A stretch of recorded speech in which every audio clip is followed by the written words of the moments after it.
MP के पूर्व राज्यपाल लालजी टंडन की जयंती आज। सीएम धामी ने लालजी टंडन को दी श्रद्धांजलि। सोशल मीडिया एक्स पर पोस्ट कर किया लालजी टंडन को नमन। सीएम धामी ने एक्स पर लिखा, लालजी टंडन बाबूजी की जयंती पर विनम्र श्रद्धांजलि। संगठन और समाज के उत्थान के लिए उनके योगदान प्रेरणा स्रोत। मुख्यमंत्री पुष्कर सिंह धामी ने सोशल मीडिया प्लेटफॉर्म एक्स पर लालजी टंडन को श्रद्धांजलि अर्पित की है। आदर सहित उन्हें बाबूजी कहकर पुकारा है और लिखा है कि समाज के उत्थान के लिए उनका योगदान प्रेरणा का स्रोत है।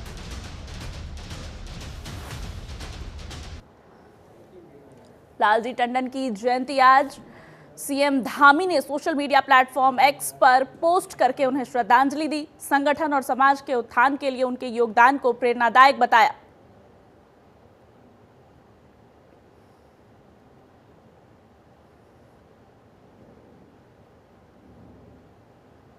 सीएम धामी ने प्रदेशवासियों को हनुमान जयंती की शुभकामनाएं भी दी है। सीएम ने सिद्धि बली मंदिर का video social media platform x पर पोस्ट किया। सिद्धि बली मंदिर हनुमान जी को समर्पित है। धामी ने कहा कि ये मंदिर धार्मिक अवसरों पर श्रद्धालुओं को आकर्षित करता है। हनुमान जयंती पर मंदिर में श्रद्धालुओं की भारी भीड़ रहती है। ये पवित्र स्थान एक दिव्य अनुभव प्रदान करता है। आज पूरे देश में हनुमान जन्मोत्सव की धूम है। धूमधाम से हनुमान जयंती मनाई जा रही है। जगह जगह पर शोभा यात्रा निकाले जा रहे हैं। भंडारे का आयोजन किया जा रहा है और ऐसे में उत्तराखंड के मुख्यमंत्री पुष्कर सिंह धामी ने प्रदेशवासियों को शुभकामनाएं दी हैं। मंदिर में पूजा अर्चना करने पहुंचे, जहां उन्होंने कहा कि प्रदेशवासियों को हनुमान जयंती की शुभकामनाएं। साथ ही उन्होंने सिद्धि बली मंदिर का वीडियो सोशल मीडिया पर पोस्ट किया। सिद्धि बली मंदिर हनुमान जी को समर्पित है। मुख्यमंत्री ने कहा कि यह मंदिर का स्थान एक दिव्य अनुभव प्रदान करता है और हनुमान जयंती के दिन इस जगह पर खासी भीड़ होती है।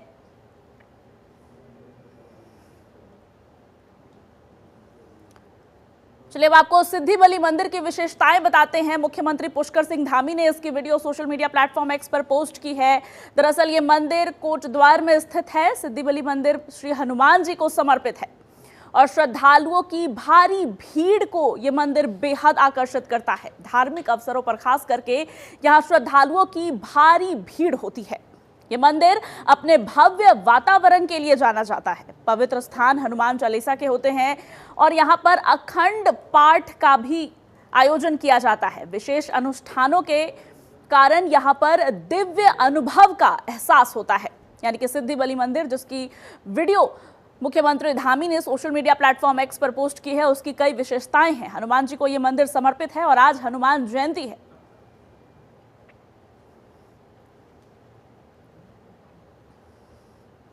चलिए आगे बढ़ते हैं। अगली खबर रुड़की से है, जहां बालाजी मंदिर में हनुमान जयंती के मौके पर भक्तों का सैलाब उमड़ा है।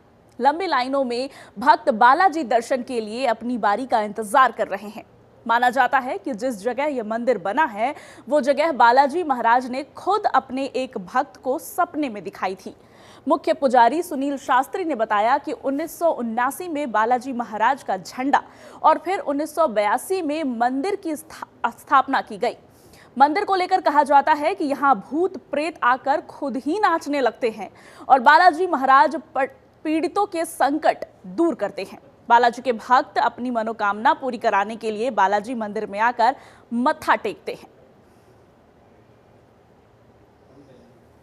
सिद्धिपीठ मंदिर है, ये संकट मोचन मंदिर है। यहाँ पर संकटों का निवारण होता है और हर साल जन्म उत्सव मनाया जाता है और इस साल तो अधिकतर पिछले साल से भी ज़्यादा भीड़ है। इस साल कम से कम 1.5-2 लाख रुपए आदमी आएगा।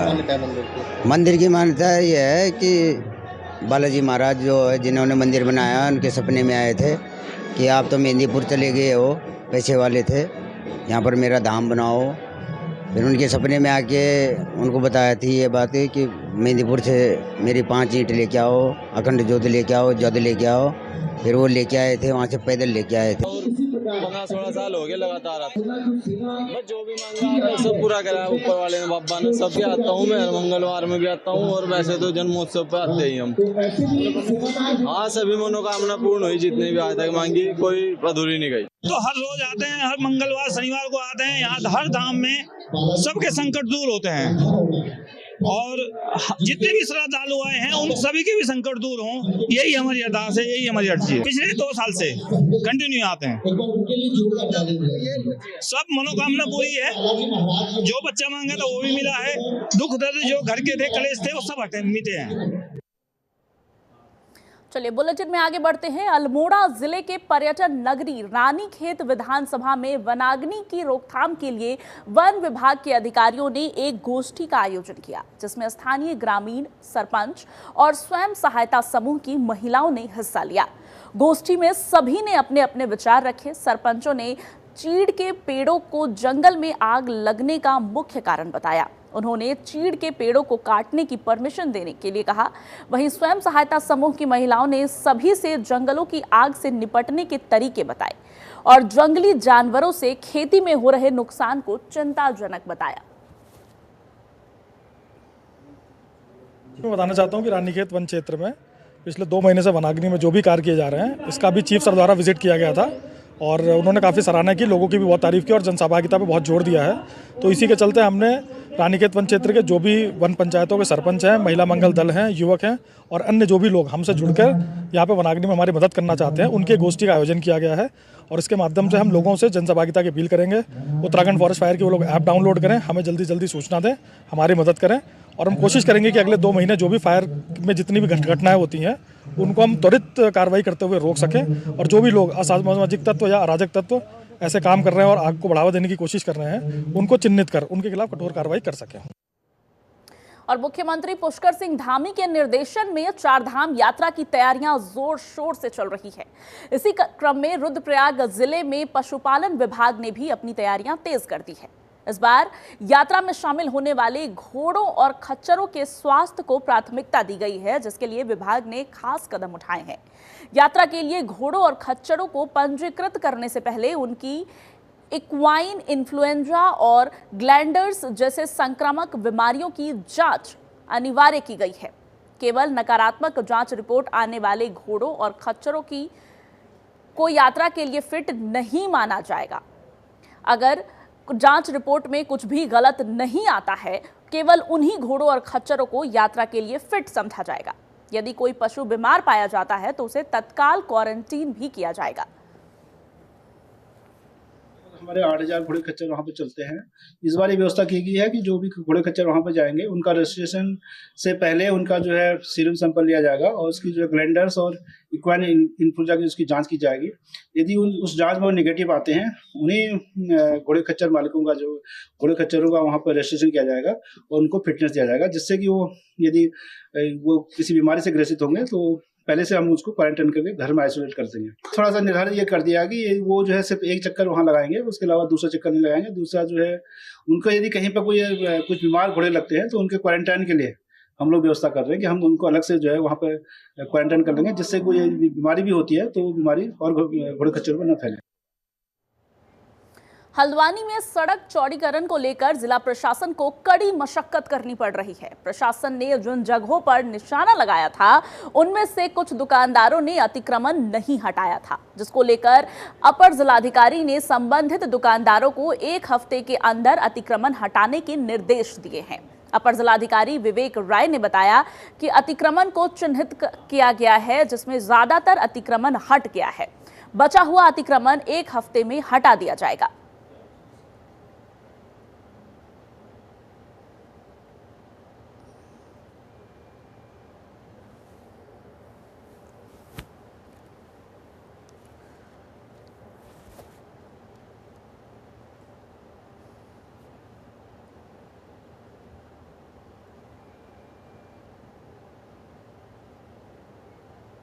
वहीं उत्तरकाशी में Gangotri national park Gaumukh track खोलने में 2 दर्जन मजदूर बर्फबारी हटाने के लिए लगे हुए हैं। पिछली बरसात में बड़ी मात्रा में हिमस्खलन आने से मार्ग क्षतिग्रस्त हो गए थे। कुछ जगहों पर लकड़ी की पुलियां बना दी गई, कहीं पर रास्तों की मरम्मत की जा रही है। जिलाधिकारी डॉक्टर मेहरबान सिंह बिष्ट ने बताया कि यात्रा के दौरान ज्यादा ट्रैकर्स गौमुख ट्रैक पर जाना चाहते हैं, जिसके लिए ट्रैक की सुरक्षा व्यवस्था के लिए गंगोत्री नेशनल हाईवे के साथ संयुक्त टीम भेजी जाएगी। उसके बाद ट्रैक मार्ग खोला जाएगा। राष्ट्रीय पार्क के कपाट हमने 1 अप्रैल 2025 को खोल दिए थे, लेकिन जो गंगोत्री गौमुख ट्रैक मार्ग है वो भारी हिमपात होने के कारण जगह जगह उसमें बड़े बड़े ग्लेशियर्स आए हुए हैं तथा भूस्खलन भी हुआ है, जिस कारण सेवा भी अवरुद्ध है। इस मार्ग पे हमने लगभग 15 मजदूरों को काम पर लगाया है और आशा कर रहे हैं कि जल्द से जल्द इस मार्ग को खोल दिया जाए। साथ ही हमें मौसम का भी साथ चाहिए, क्योंकि इस मार्ग पे अगर थोड़ा भी बारिश होती है तो तुरंत उसमें हिमपात होना शुरू हो जाता है। और उत्तराखंड में एक बार फिर बारिश ने जमकर कहर बरपाया है। बीते गुरुवार को प्रदेश भर में जमकर बारिश हुई, जिससे एक तरफ गर्मी से लोगों को राहत मिली तो वहीं दूसरी तरफ फसलों को भारी नुकसान हुआ। पहाड़ों में ओलावृष्टि से जगह जगह नुकसान की खबरें सामने आ रही है। कल देर शाम भी रुद्रप्रयाग, उत्तरकाशी, देहरादून, बागेश्वर और चमोली में भारी बारिश हुई। बारिश और ओलावृष्टि से जगह जगह खेतों में पानी भरने से गेहूं, आलू के साथ सेब की फसल को भी भारी नुकसान हुआ है। मौसम विभाग के निदेशक विक्रम सिंह ने 9 से 12 तक मौसम को लेकर पहले ही पूर्वानुमान जता दिया था। 17 अप्रैल से एक बार फिर मौसम का मिजाज बदल सकता है। तेज हवाओं के साथ ओले पड़ने की संभावनाएं हैं। जनता से आग्रह है कि ऐसे समय में यात्रा ना करें। देहरादून, हरिद्वार और उधम सिंह नगर मैदानी जनपदों में भी इसका प्रभाव देखने को मिलेगा, जिसके चलते ऑरेंज अलर्ट जारी किया गया है। अभी हमने बोला था कि 12 तारीख तक जो है 9 से लेकर 12 तक एक्टिविटी जो है वो प्रदेश में मिलेगी। तो 9 में एक शुरुआत थी, लेकिन वो अच्छी एक्टिविटी मिली उस दिन भी, और 10 में भी हमारे ठीक ठाक एक्टिविटी पूरी मिली है। और ओवरऑल देखें इस सीज़न के लिए 1 मार्च से आगे अगर काउंट करते हैं आज की डेट तक जो है, तो हमारा नॉर्मल एक्टिविटी मतलब जो है रेनफॉल अगर अमाउंट वाइज बात करेंगे तो मिली है। हाँ, ये है कि ठीक है, अभी अप्रैल में तो जैसे स्पेल है शुरू हुई है, 3-4 दिन की काफ़ी लॉन्ग स्पेल है, तो ये अच्छी चीज़ हो गई है। लेकिन साथ में ये भी है कि जो मैदानी क्षेत्रों में कहीं गेहूँ जो है तैयार हो गया है, तो उनके लिए थोड़ा कहीं ना कहीं दिक्कत है। जो कट गई फसल है उसको कहीं एकदम सुरक्षित रखना चाहिए। और जैसे मैंने बोला था ये चीज़ें कि जो है जो एक्टिविटी है वो 12 तक करीब रहेगी जो है, उसके बाद थोड़ा साफ़ होगा 3-4 दिन, फिर 17-18 से फिर से एक बार सिस्टम जो आएगा फिर एक्टिविटी मिलेगी। तो अभी अगर मैं बात करूं आज और कल के लिए 11 और 12 के लिए, तो इसमें भी जो है जो रेन थंडरस्टॉर्म एक्टिविटी पूरे प्रदेश में ही जो है आज तो बल्कि ज़्यादातर जगहों में वो रहेगी और कल अनेक जगहों तक में वो रहने वाली है। जनपद चमोली के धौली गंगा घाटी में तेज गर्जन के साथ बारिश हुई। वहीं नगर क्षेत्र में भी रुक रुक कर बारिश हुई। वहीं चिन्नाप, खेती चेली सहित फूलों की घाटी, लोकपाल घाटी, एरा टॉप, ओती का डांडा में ताजा बर्फबारी हुई। पर्वतीय क्षेत्रों से लेकर मैदानी इलाकों तक बादल मंडराते नजर आ रहे हैं। बारिश ने जहां तपिश से थोड़ी राहत दी, तो वहीं आफत भी मचा दी है। बारिश और ओलावृष्टि के कारण जहां चमोली जनपद में अचानक बरसाती नाले उफान पर आ गए हैं, वहीं ओलावृष्टि और अधेड़ धूल भरी हवाओं से भी काश्तकारों को काफी नुकसान हो रहा है।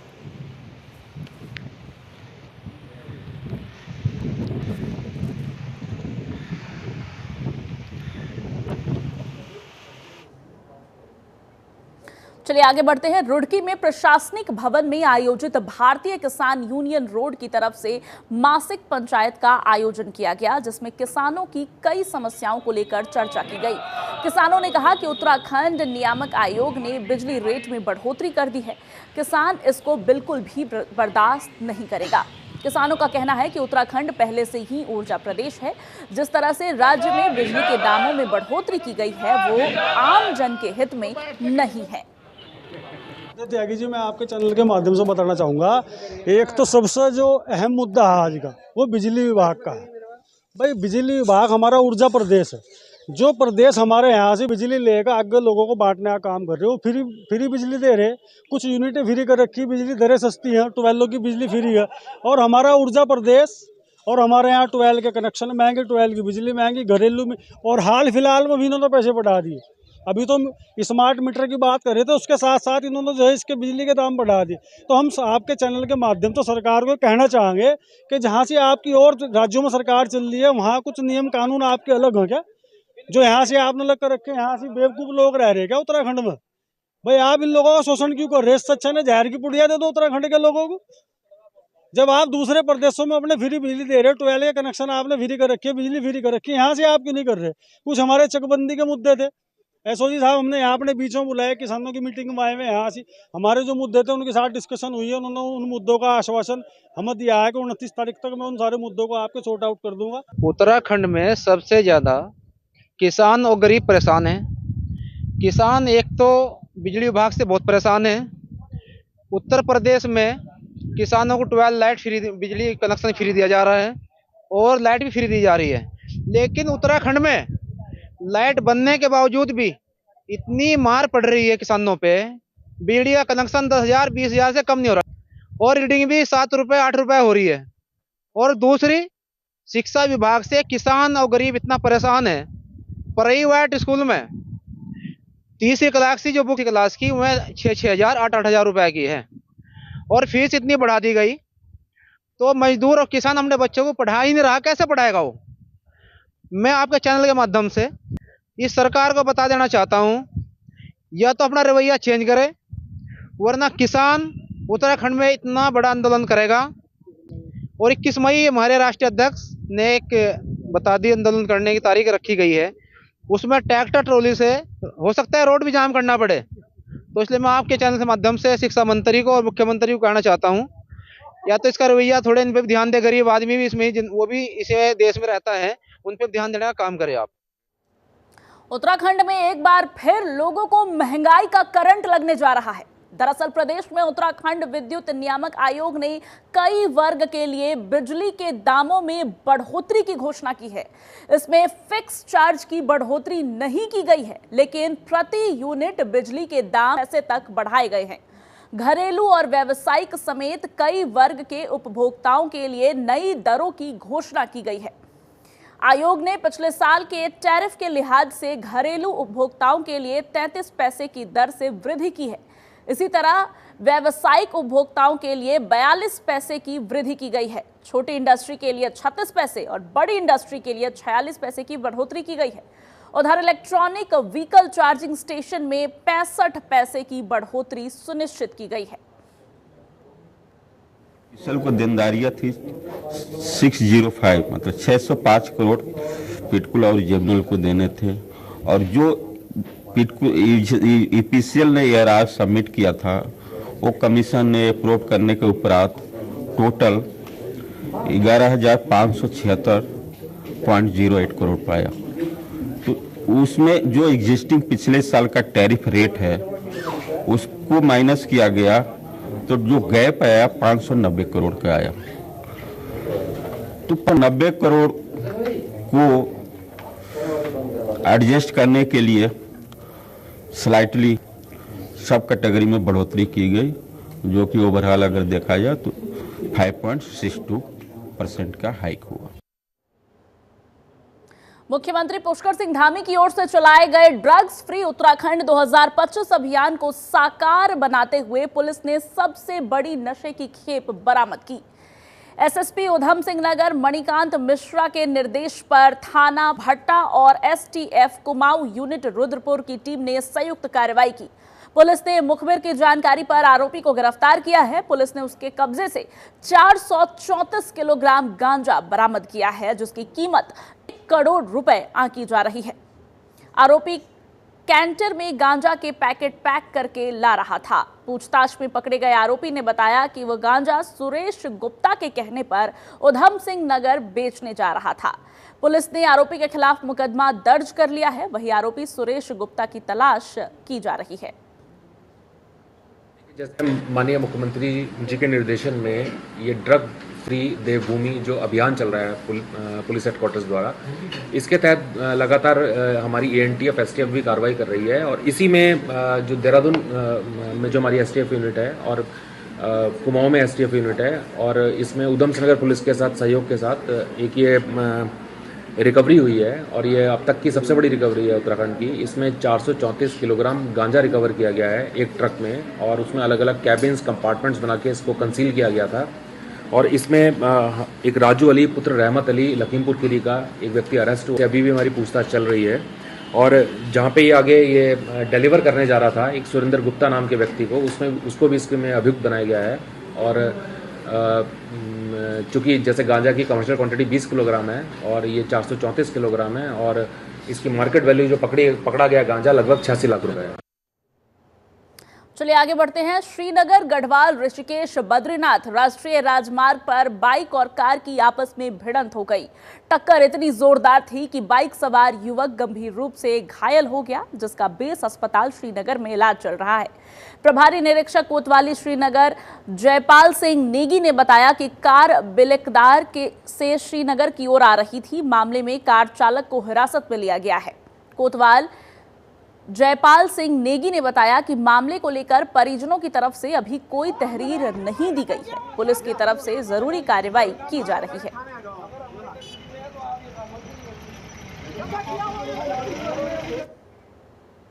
जनपद हरिद्वार की कोतवाली रानीपुर पुलिस को बड़ी कामयाबी मिली है, जिससे एक शातिर वाहन चोर को पुलिस ने गिरफ्तार किया है। अभियुक्त के कब्जे से चोरी की एक मोटरसाइकिल बरामद की गई है। पुलिस ने चेकिंग के दौरान चोर को गिरफ्तार किया है।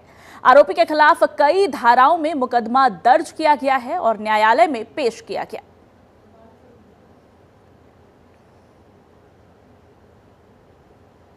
वहीं देवप्रयाग क्षेत्र के बादशाह होटल के पास लगभग 300 मीटर गहरी खाई में एक कार गिरने से हादसा हो गया। कार अलकनंदा नदी में समा गई। हादसे में एक घायल और 5 लापता हैं। बताया जा रहा है कि कार में पूरा परिवार धारी देवी दर्शन के लिए जा रहा था। स्थानीय पुलिस प्रशासन ने मौके पर पहुंचकर महिला को बचा लिया और इलाज के लिए उसे बेस अस्पताल श्रीनगर में भर्ती करा दिया। महिला का कहना है कि कार में अभी 2 बच्चे और 2 महिला और 1 पुरुष फंसे हुए हैं। पुलिस और एसडीआरएफ की तरफ से मौके पर पहुंचकर रेस्क्यू अभियान चलाया जा रहा है।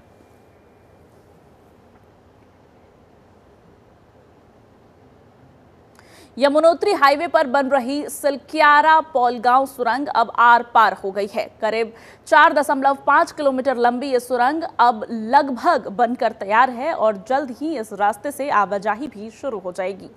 ये वही सुरंग है जहां पिछले साल नवंबर में मलबा गिरने से लोग फंस गए थे, काम रुक गया था।